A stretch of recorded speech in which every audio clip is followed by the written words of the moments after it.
Hello friends, welcome back to my channel. Radhe Radhe, Hare Krishna, Shri शिवाय नमस्तुभ्यम। तो फ्रेंड्स, सावन का महीना लग चुका है और महादेव को सावन का महीना बहुत ही प्रिय होता है ना। सावन सोमवार की आप सभी को हार्दिक शुभकामनाएं। सावन भगवान शिव को बहुत ही प्रिय होता है। तो आगे भी मैं आपके लिए सारी जानकारी दूंगी। इससे पहले कि यदि आप हमारे चैनल पे नए आए हैं तो प्लीज़ हमारे चैनल को सब्सक्राइब करें, बेल आइकन को ऑल पे प्रेस करें। और यदि आप हमारी वीडियो को देख रहे हैं, आपको पसंद आ रहा है तो प्लीज़ वीडियो को लाइक ज़रूर किया करो और दूसरों को शेयर ज़रूर करें। तो हम बात करते हैं सावन की, जो कि भगवान शिव को सावन का महीना बहुत प्रिय है। इससे पहले भी मैंने वीडियो डाली है, यदि आपने नहीं देखी है तो प्लीज़ आप चैनल पर जाएं और देख सकते हैं। तो यह महीना शुरू हो चुका है और यह महीना भगवान शिव को बहुत ही प्रिय होता है। इस महीने में भोलेनाथ माता पार्वती के साथ धरती पर भ्रमण करने के लिए आते हैं। इस दौरान अपने सच्चे भक्तों पर अपनी कृपा भी बरसाते हैं भगवान भोलेनाथ और माता पार्वती। सावन के महीने में महादेव के साथ माँ गौरी की विधि विधान से पूजा करने की जाती है और ये करने से जीवन के सारे कष्ट दूर हो जाते हैं और सभी मनोकामनाएं भक्तों की पूरी होती हैं।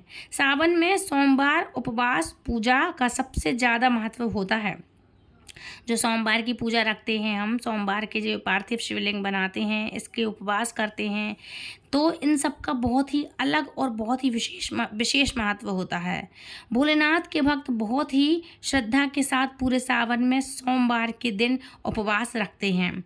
तो फ्रेंड्स, आज इस वीडियो में आपको बताऊंगी मैं भगवान शिव की पूजा के लिए कुछ खास बातों का जो आपको ध्यान रखना चाहिए, जो आपको ध्यान रखना होगा। तो वह खास बातें कौन सी हैं, किस प्रकार से आप सावन सोमवार की पूजा कर सकते हैं।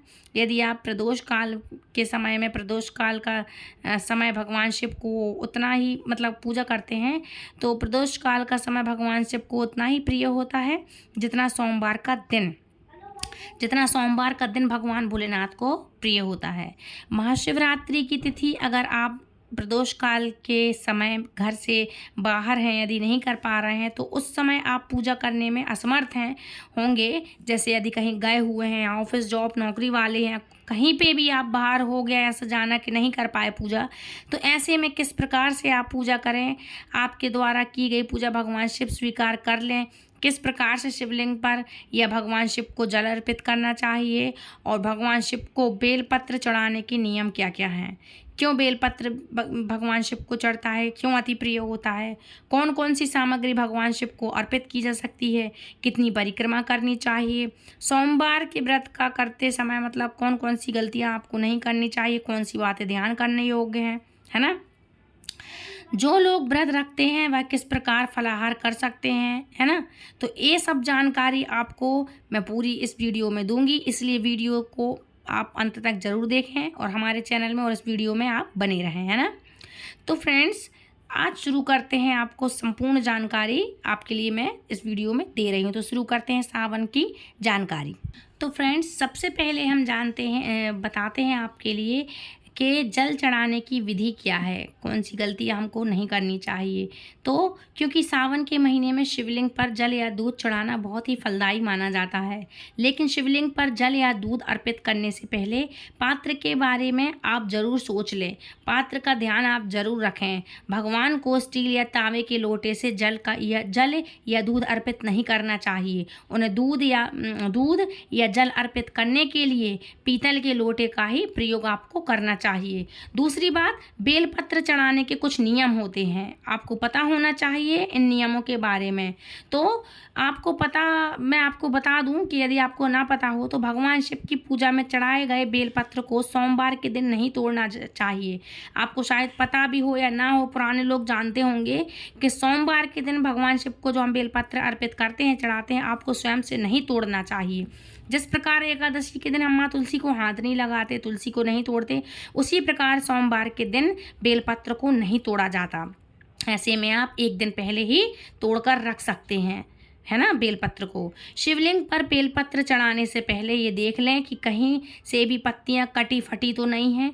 बेलपत्र में 3 पत्तियां जरूर होनी चाहिए और बेलपत्र को हमेशा उल्टा करके चढ़ाया जा सकता है, यानी कि जो चिकनी वाली साइड होती है, चिकना होता है ना जहाँ से बेलपत्र, वो शिवलिंग को स्पर्श होना चाहिए, वैसे आपको चढ़ाना चाहिए उल्टा करके, दरदरा हिस्सा ऊपर की तरफ और चिकना हिस्सा भगवान की तरफ, तो वैसा उल्टा करके भगवान को बेलपत्र चढ़ाना चाहिए।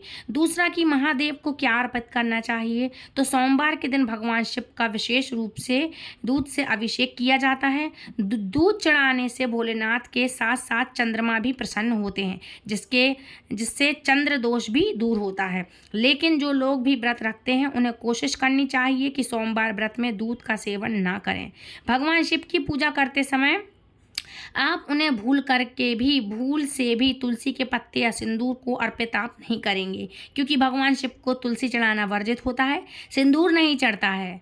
माता के लिए माँ गौरी माँ को सिंदूर चढ़ेगा, लेकिन महादेव को सिंदूर का तिलक लेडीज अक्सर जाती हैं तो सभी पूजा की सामग्री चढ़ा देंगी, चंदन है, हर तरह का सिंदूर है, लाल है, पीला है, सब सिंदूर चढ़ा देंगी, तो ये गलत होता है।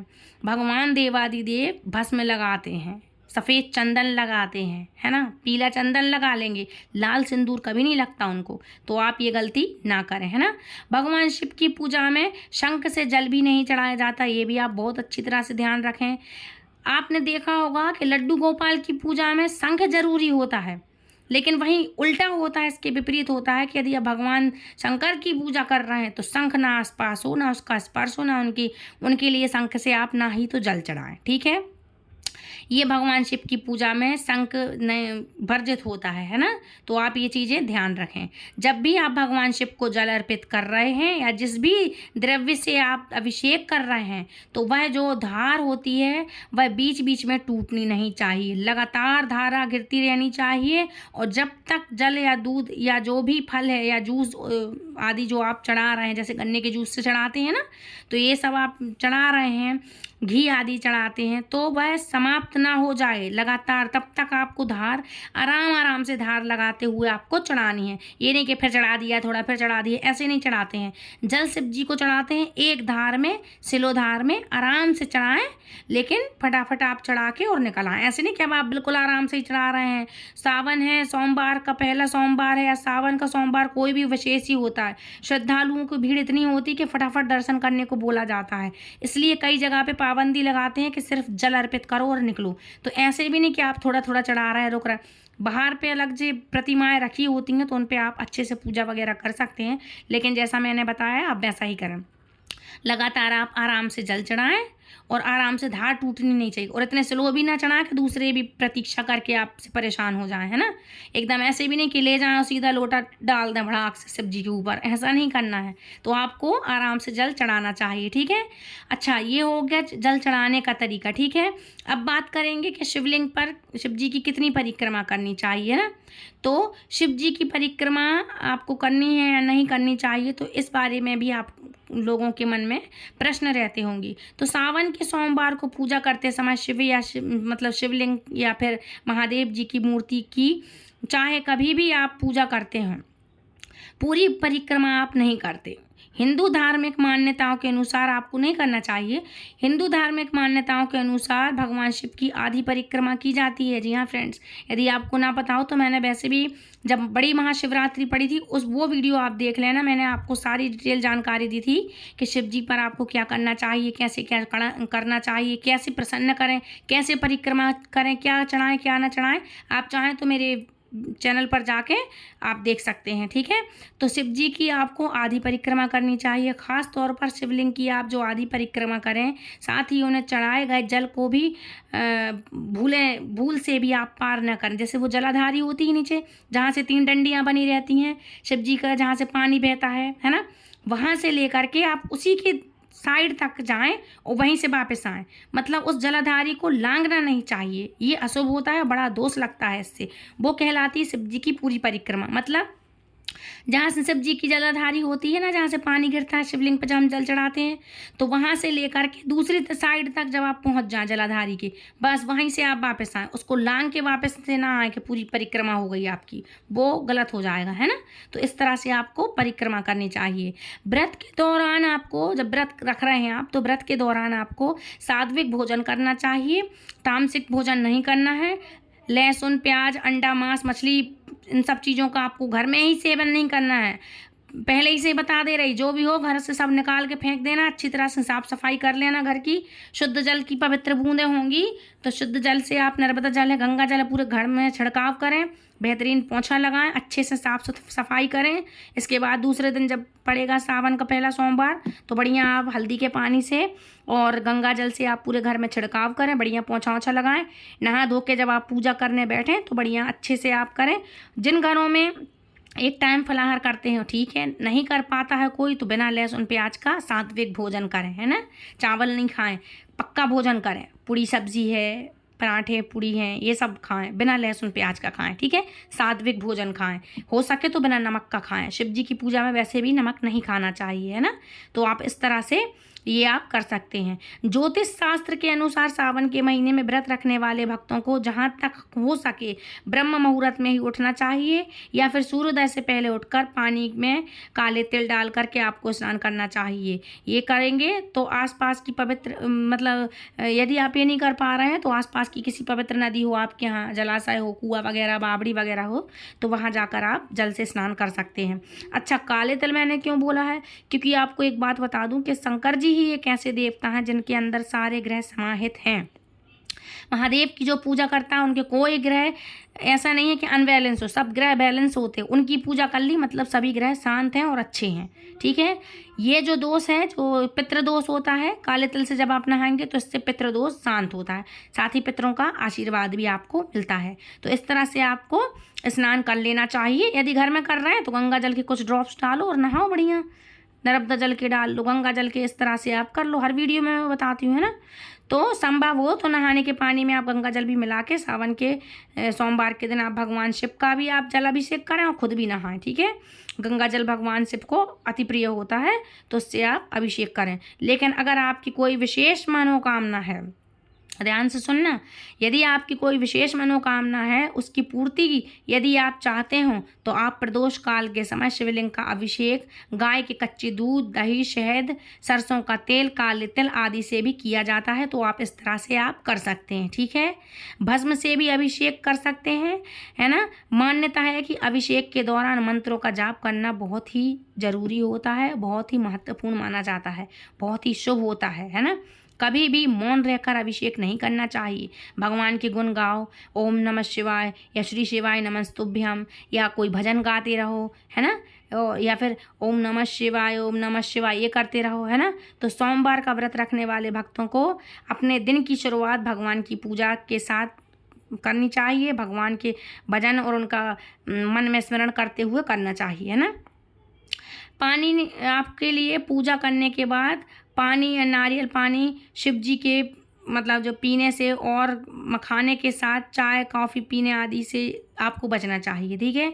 यदि आप शिव जी की पूजा कर रहे हैं तो ध्यान रखें कि ना तो शिव जी को उस दिन आपके लिए जे नारियल वगैरह नहीं तोड़ते हैं, ठीक है। साबुत नारियल भेंट स्वरूप पहले दिन चढ़ाते हैं, क्योंकि 5 सोमवार करते हैं जो लोग, और नहीं तो आप अगर पहला ही सोमवार करके कर रहे हैं तो आपको भगवान शिव पर नारियल फोड़ के मतलब चढ़ाना नहीं उनके मंदिर में, उनको भेंट स्वरूप चढ़ाना है। भगवान शिव को उसका क्या कहते हैं, नारियल का पानी नहीं चढ़ता, यह अशुभ होता है, ठीक है। तो आप पूजा वूजा के बाद आप भले चाय कॉफ़ी वगैरह ले सकते हैं, नारियल पानी पी सकते हैं, मगर भगवान शिव को न चढ़ाएं, ठीक है। ये वर्जित होता है, ठीक है।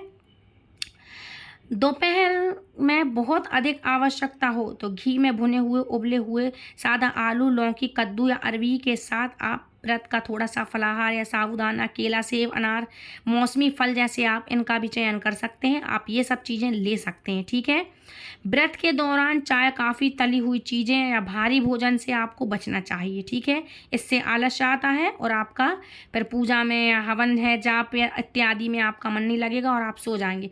व्रत के दौरान आपको, किसी भी व्रत के दौरान आपको सोना नहीं चाहिए, ठीक है। इसलिए आपको ये चीज़ें नहीं करना चाहिए, ठीक है। इन सब चीज़ों से आपको बार बार सेवन से आपको बचना चाहिए, ठीक है। जो लोग भी सावन सोमवार का व्रत रखते हैं उन्हें पहले से ही व्रत की तैयारी कर लेनी चाहिए, क्योंकि इस दिन जल्दी उठना है, पूजा करना है, मंदिर जाते हैं तो मंदिर या अभिषेक तो इनमें टाइम लगता है, इसलिए आप एक दिन पहले रात से ही अपने व्रत की तैयारी करके रखें, ठीक है। अच्छा, सुबह जब आप उठेंगे सावन के महीने में तो आपको सबसे पहले व्रत का संकल्प कर लेना चाहिए, ठीक है। सावन के महीने में पहले सोमवार को लिया जाता है ये संकल्प। कई बार ऐसा होता है कि महिलाओं या कन्याओं को व्रत रखने में थोड़ी परेशानी हो सकती है, जैसे कि हो सकता है कि पहले सावन को आपको पीरियड्स की दिक्कत आ जाए या बीच में आ जाए, है ना, तो इस कारण आप खुद को पूजा करने में असमर्थ पाएंगे। तो देखिए, जब भी आप पहली बार व्रत प्रारंभ करते हैं तो आपको केवल शुद्ध अवस्था में ही व्रत की शुरुआत करनी चाहिए। मतलब ये नहीं कि किसी का पीरियड है और आप शुरुआत कर लें तो आप छोड़ दें, भगवान से आप माफ़ी मांग लें, क्षमा मांगे और आप छोड़ दें, ठीक है। शुद्ध साफ रहो, उसके बाद ही आप व्रत का आप संकल्प लेना और पहला व्रत शुरुआत करना। बीच में खंडित हो जाए वो अलग बात है, लेकिन पहले दिन जब आप सोमवार शुरू कर रहे हैं तो आपको उसकी शुद्ध साफ चीज़ों से आपको शुरुआत करनी चाहिए, ठीक है। आप जिस भी सोमवार को पूरी शुद्ध तरह से शुद्ध हो उस सोमवार से आप व्रत कर सकते हैं, ठीक है।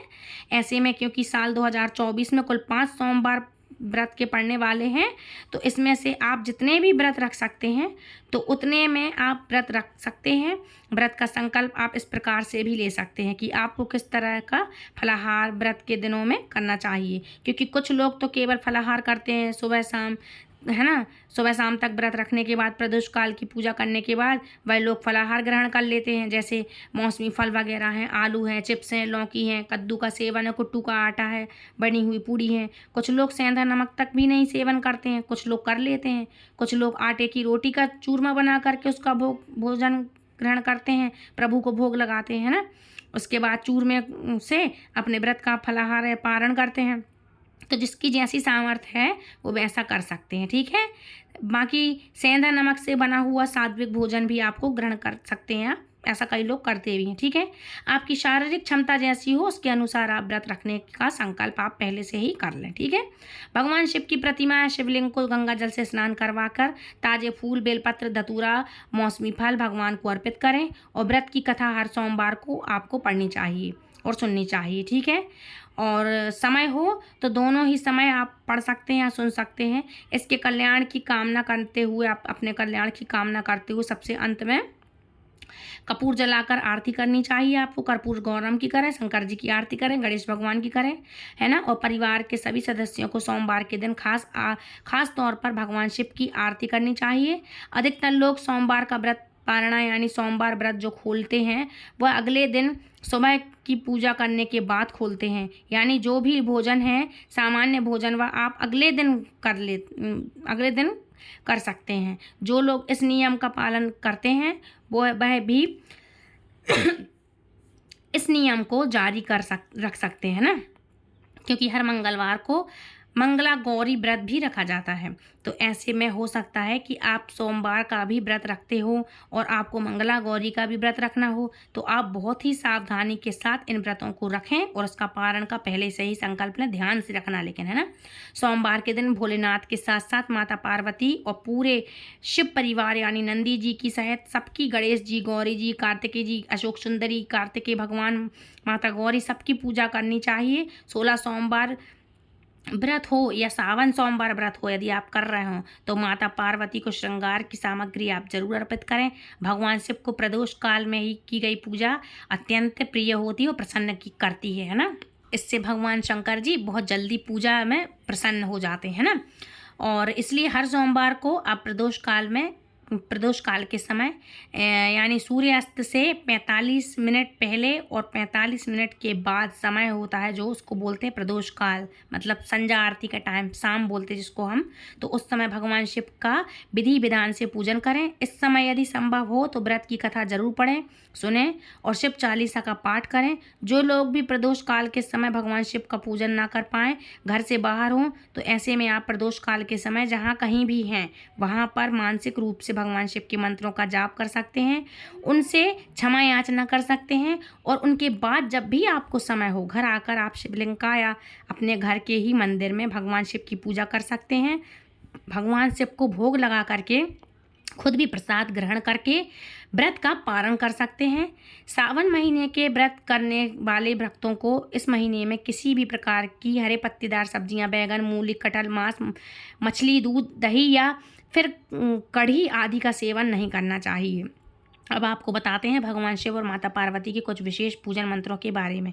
तो पूजा करते समय या भगवान शिव को पूजन सामग्री अर्पित करते समय आप इन मंत्रों का जाप कर सकती है। यह मंत्र हैं ओम नमः शिवाय, ओम हराय नमः, ओम महेश्वराय नमः, ओम संभव नमः, ओम शूलपाण नमः, ओम पिनाक वृष नमः, ओम पशुपति नमः। ओम माता पार्वती के मंत्र हैं जो भी ये आप मैं आपको बता दूं तो माता पार्वती के जो मंत्र हैं ओम श्री शिवाय नमस्तुभ्यम, ओम नमः शिवाय, ओम उमाय नमः, ओम पार्वती नमः, ओम जगत धात्री नमः, ओम जगत प्रतिष्ठाय नमः, ओम शांति रूपेण नमः। शाम के समय पूजा करते समय चंद्र देवता के मंत्र का भी आप जाप करना ना भूलें, आपको करना चाहिए। ओम सोम सोमाय नमः। अगर संभव हो सके तो सावन के महीने में आप भगवान शिव के 12 दिव्य ज्योतिर्लिंगों के दर्शन करें। मतलब फ़ोटो हो, फेसबुक हो, कहीं पे भी हो, फ़ोटो रखी हो, कहीं पे भी देख सकते हैं। अगर ऐसा करना संभव ना हो तो शिवलिंग के समीप बैठकर सच्चे मन से हाथ में पुष्प और अक्षत लेकर के इस प्रकार 12 शिवलिंग की स्तुति कर सकते हैं। स्वराष्ट्र सोमनाथम च श्री शैले मल्लिकार्जुन उज्ज्वल उज्जैन महाकाल मकारम ममलेश्वर परम बजनाथ मतलब वैजनाथ च डाकिन्याम शिव शंकरम सेतु वंदे ता रामेश मतलब रामेश्वरम रामेश नागेंद्र दारुका वने पारण श्याम ता विश्वेश्वरम त्र्यंबकम गौरी तटेया तु केदारनाथ का मतलब केदारमलम तामी ज्योतिर्लिंग सायं प्रातः पठित रह सप्तम जन्म कृतम पापम स्मरणम विनश्यति। अगर हर सोमवार को इन मंत्रों का सच्चे मन से आप जाप किया करते हैं या किया जाए तो भगवान शिव बहुत जल्दी प्रसन्न होकर के आपकी सभी मनोकामनाएं पूर्ण करते हैं। यह थी आज की वीडियो। उम्मीद है आज की जानकारी आपको पसंद आई होगी। अगर अच्छी लगी तो हमारे चैनल पर सावन सोमवार और 16 सोमवार व्रत की आपको कथा यदि आप बोलेंगे तो मैं आपको दे दूँगी। यदि आप चाहते हैं कि यदि आपको मैं ये कथाएं दूं तो प्लीज़ मुझे कमेंट बॉक्स में यस जरूर लिखिएगा और आप बताइएगा कि दीदी आप डालो तो मैं डालूंगी, ठीक है। तो फ्रेंड्स ये थी आज की वीडियो। आई होप आपको पसंद आई होगी। सावन सोमवार चालू होने वाले हैं तो सावन सोमवार की आप सभी को बहुत सारी ढेर सारी अनेक बधाइयाँ। और यदि आप मेरे चैनल से पहली बार जुड़ रहे हैं तो प्लीज़ मेरे चैनल को सब्सक्राइब करें, बेल आइकन को ऑल पर प्रेस करें ताकि आने वाली सभी वीडियो आप तक सबसे पहले पहुँचे। तो फ्रेंड्स मिलती हूँ ऐसी किसी इंटरेस्टिंग जानकारी के साथ नेक्स्ट वीडियो में। तब तक के लिए फ्रेंड्स राधे राधे, हरे कृष्णा, श्री शिवाय नमस्तुभ्यम, राधे कृष्णा। सावन Somwar once again, happy Sawan Somwar once again and Radhe Krishna, Hari बोल।